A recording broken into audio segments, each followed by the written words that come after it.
இப்போ ஃபர்ஸ்ட் படத்தில் பார்த்தீங்கன்னா அன்சிகா கேரக்டர் பார்த்தீங்கன்னா காதல் நிறைவேறதுக்கு முன்னாடியே கொண்டுருவாங்க. ஸோ அதனால் வர்ற ஒரு இது. செகண்ட் பார்ட்டில் அதையும் பார்த்தீங்கன்னா அன்சிகா வந்து அவங்க குடும்பத்துக்கு அகேன்ஸ்டாகவே ரிவெஞ்ச் எடுப்பாங்க.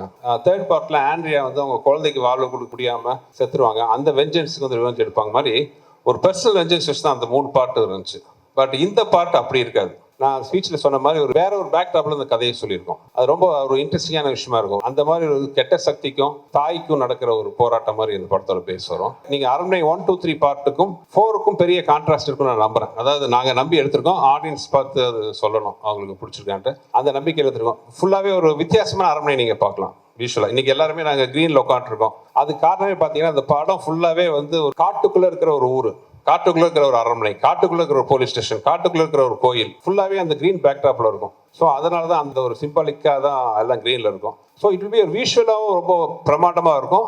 ஸ்கிரிப்ட் சைட்லையும் பார்த்தீங்கன்னா ஒரு சேஞ்ச் இருக்கும்.